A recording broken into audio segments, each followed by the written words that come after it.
Bismillahirrahmanirrahim. Assalamualaikum warahmatullahi wabarakatuh dan selamat pagi. Okey, hari ni cikgu akan terangkan proses elektrolisis. Okey, sepatutnya lebih mudah untuk faham sebab kamu sudah baca kan. Okey, jadi daripada pembacaan kamu tu, cikgu buat kesimpulan semasa proses elektrolisis kita ada dua terminal kan, terminal positif ataupun anode dan terminal negatif ataupun kathode. Anode akan tarik cas. Anode tu terminal positif kan? So, dia akan tarik ion yang bercas apa? Okey, dia akan tarik ion yang bercas negatif ataupun anion. Manakala kathode ni, dia terminal negatif. So, dia akan tarik ion yang bercas positif ataupun cation. So, dia bertentangan lah.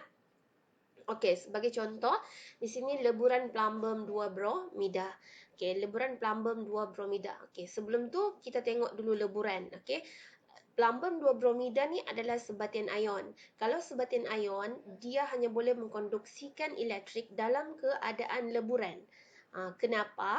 Dia tidak boleh mengkonduksikan elektrik dalam keadaan pepejal. Sebab tidak ada ion-ion yang bergerak.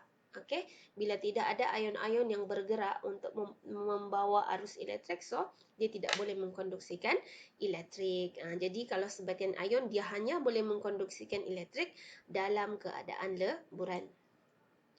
Dia berbeza dengan atom kan. Kalau atom dia boleh mengkonduksikan elektrik dalam keadaan pepejal. Okey, ataupun leburan. Okey. Jadi plumbum 2 bromida ni maksudnya kita akan ada ion plumbum. Plumbum, okey, ini ion plumbum. Okey, ion plumbum ini dia bercas positif. So dia akan tertarik ke terminal negatif. Okey. Macam magnet kan, dia bertentangan. Kalau utara dengan selatan, samalah. Okey, kemudian bromin. Br minus ni daripada bromida ni.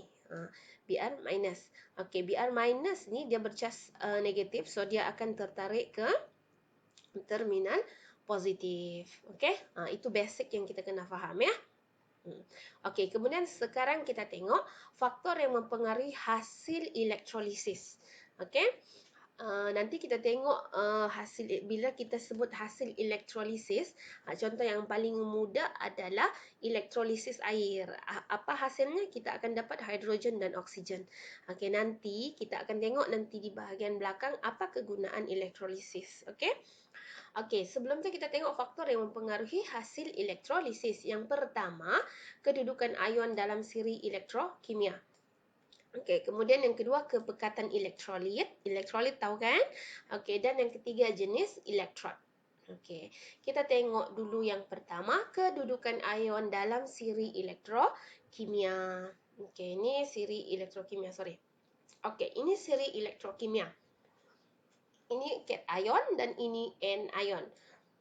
Okey, yang di atas ni dia lebih elektropositif. Okey, di atas ni dia lebih elektropositif untuk cation, manakala anion di atas ni lebih elektronegatif.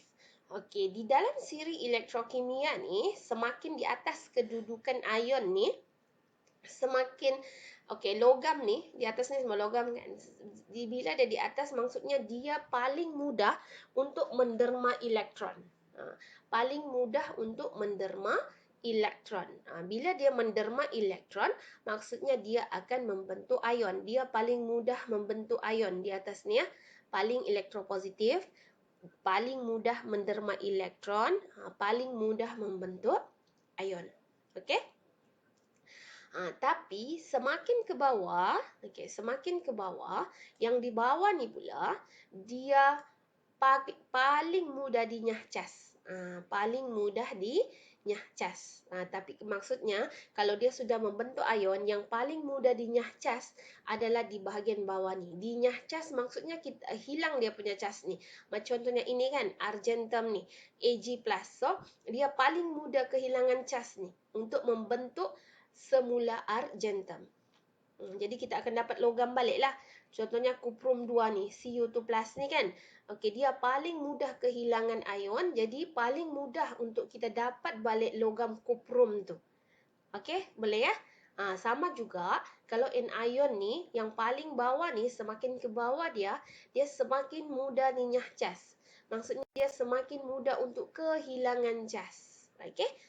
Paling mudah untuk kehilangan cas. Contohnya ion hidroksida, bila dia kehilangan cas, kita akan dapat oksigen. Ion iodida, bila dia kehilangan cas, kita akan dapat iodin. Bromida, bila kehilangan cas, kita akan dapat bromin. Okey? Okey, cikgu ulang. So ini yang ini benda basic juga yang kita kena betul-betul faham. Jangan confuse ya. Kalau di bahagian atas ni, logam di bahagian atas ni adalah logam yang paling reaktif, paling mudah untuk bertindak balas. Jadi dia paling mudah untuk menderma elektron. Okey? Tapi semakin ke bawah ni, siri elektrokimia ni semakin ke bawah, dia semakin mudah dinyah cas. Kalau tadi tu di atas ni dia paling mudah untuk membentuk cas. Okey? Tapi kalau dia sudah jadi cas, yang di bawah ni pula yang paling mudah untuk kehilangan cas. Paling mudah untuk kehilangan cas. Jadi kita paling mudah untuk dapat balik logam ni yang bahagian bawah. Okey, sama juga yang anion ni bahagian bawah ni paling mudah untuk kehilangan cas. Tapi kalau paling mudah untuk menderma elektron di bahagian atas. Paling mudah untuk dinyah cas di bahagian bawah. Jangan confuse ya. Okey. Contoh, okey, natrium sulfat. Okey, bila natrium sulfat, kejap ya. Okey, kalau natrium sulfat, kita akan ada ion natrium, ion sulfat, SO2 minus 4. SO, lama dah cikgu ni nak belajar kimia lupa dah. SO2 minus 4. 4 sini. Okey. Sepatutnya ada cas 2 negatif di atas tu ya. Natrium ni Na+. Okey, lepas tu ion hidrogen H+, lepas tu ion hidroksida H-. Ini OH-. Cikgu letak ni ya, sepatutnya dia kuasa di atas ya. Okey, lepas tu ini 2 negatif, ini bercas negatif, ini positif. Sorry. Okey. So, ini ion yang kita ada. Ion natrium, ion hidrogen, ion sulfat, ion hidroksida. Okey, yang katot tu adalah elektrod negatif kan? Katot tu adalah terminal negatif. So, dia akan tarik siapa? Dia akan tarik ini. Dia negatif, dia akan tarik Na+ dengan H+ kan?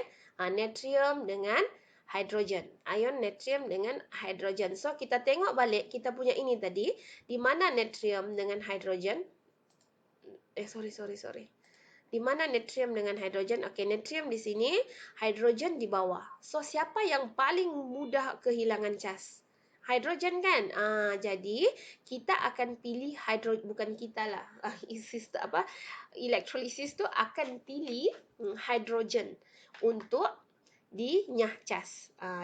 Hidrogen akan dinyah cas sebab dia kurang elektropositif. Maksud kurang elektropositif tu maksudnya di dalam siri elektrokimia tu dia di bahagian bawah. Kalau dia lebih elektropositif maksudnya dia di bahagian atas. Okey? Jadi hidrogen akan dipilih untuk kehilangan elektron untuk dinyah cas. Okey, jadi bila hidrogen ni dia kehilangan cas, dia akan jadi bukan sudah dia ion hidrogen, kita akan dapat gas hidrogen.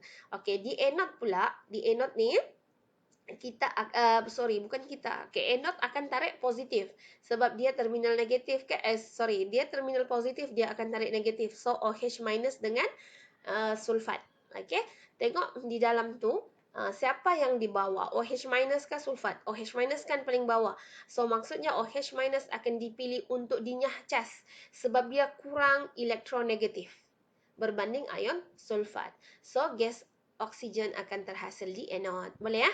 Okey, ini kuprum 2 sulfat. So, kalau larutan kuprum 2 sulfat, maksudnya kita mesti ada kuprum, mesti ada ion sulfat, mesti ada ion hidrogen dan ion hidroksida. Kenapa mesti ada hidrogen dan hidroksida? Sebab ion hidrogen dan ion hidroksida ni dari air kan? Ni dari air. Okey, kalau larutan dia mesti ada air kan? Sebab tu ada hidrogen dan ion hidroksida. So, Kuprom bercas positif, sulfat negatif, hidrogen positif, hidroksida negatif kan? Okey, jadi elektrod negatif akan tarik siapa? Okey, dia akan tarik kuprom dengan hidrogen. Sama jugalah, kena tengok siri elektrokimia tadi. Siapa di bawah? Siapa di bawah? Okey, hidrogen kan? Kuprom mana? Salah cikgu. Okey, ini hidrogen, ini kuprom. Okey, hidrogen dengan kuprom. So, kita akan pilih siapa untuk dinyahcas. Kita akan pilih kuprom sebab dia di bahagian bawah. Dia kurang elektropositif berbanding dengan hidrogen. So, di katot kita akan dapat kuprom. Kuprom tadi akan terenap di katot. Manakala yang elektrod positif sama juga macam tadi sebab kita ada sulfat dengan hidroksida. Hidroksida dia paling bawah kan dalam siri elektrokimia. Dia paling kurang elektronegatif. So, gas oksigen akan terhasil di anod. Okey, boleh faham kan? Okey, yang ini kita sudah belajar masa menengah rendah kan. Kalau kayu uji berbara, bila ada oksigen dia akan menyala. Kalau ada hidrogen, kayu uji bernyala akan mati dengan bunyi pop. Api mati dengan bunyi pop.